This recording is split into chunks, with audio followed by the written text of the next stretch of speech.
प्रडाक्शनजों फोसावजानाय बर' रादाबनिफ्राय टंला लाइफआव आं कनक चन्द्र बर'। दिनैनि बे रादाबाव नोंथांमोननिसिम आं फोसावनो लादों दि टंला बियाबनिफ्राय इलेक्शन कमिटि दानाय पुर इण्डिया PCDC-आव नोंथांमोना प्राइमारि कमिटि दाबाय UPPL-नि फैगौ लोकसभा बिसायख'थियाव प्रदीप कुमार दैमारिखौ देरहाहोनायनि बे बेलायाव पुर इण्डिया PCDC-आव नोंथाङा फैनानै बेयावहाय रायजो राजानि मा बायदि कमेन्ट मोनखो आं बेखौसो दिनै जोङो बे पुर इण्डिया प्राइमारि कमिटि गोदान दानाय नङा रिसापुल कमिटिखौ जों बेनिफ्राय माने बोलोगोरा हिसाबै दिनै दाफुंनाय जादों।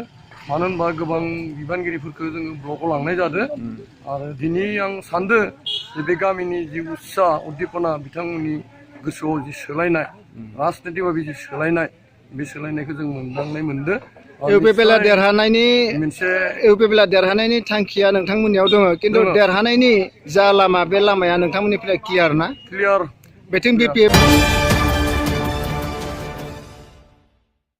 पुर इण्डिया PCDC UPPL इलेक्शन कमिटिनि चेयारमेन टिकेन्द्र बसुमतारिया बुङो दि बिथांनि जा हाबाफारि बे हाबाफारियावहाय बिथाङा माखासे खामानि मावनानै UPPL-खौ देरहानायनि खोथाखौ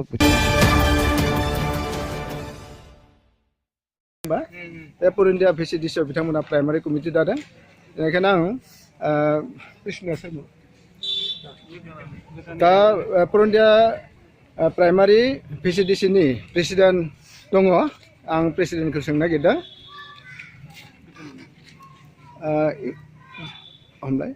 दिनै जानोखि UPPL-नि जा प्राइमारि बडि दाबाय बे बडि दानायाव नोंथाङा बिबान मोनदों होननानै आं मिथिबाय।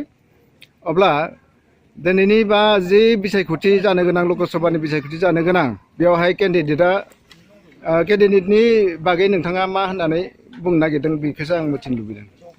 दा दिनैनि बे जिथु पुर इण्डिया UPPL-नि प्राइमारि दाफुंनायाव आंखौ आफादगिरि बिबान होदों। दा बे बेलायाव आङो जोंनि बे मंगलदै लकसभा समस्तिनि जिथु बिजाथि बिथां प्रदीप कुमार दैमारिखौ सायख'दों। दा बेयाव जों आसा खालामदों बिथांखौ जों देरहाहोनो हागोन होननानै आं मिजिंथिदों।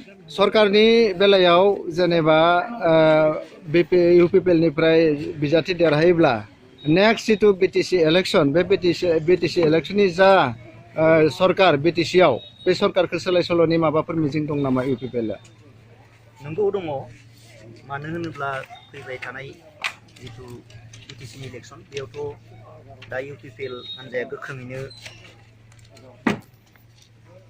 मिथिदों, जेनेबा गोख्रोङैनो खामानिफोरखौ मावबोगासिनो दङ आरो बिथांमोनानो फैगौ माबायाव 2020 मायथाइयाव BTC-आव UPPL-आनो सरकार दागोन होननानै जों मिजिंथिदों। दिनैनि फोसावनाय के प्रडाक्शनजों बर' रादाब टंला लाइफआ एसेनोसै। गोजोन्थों।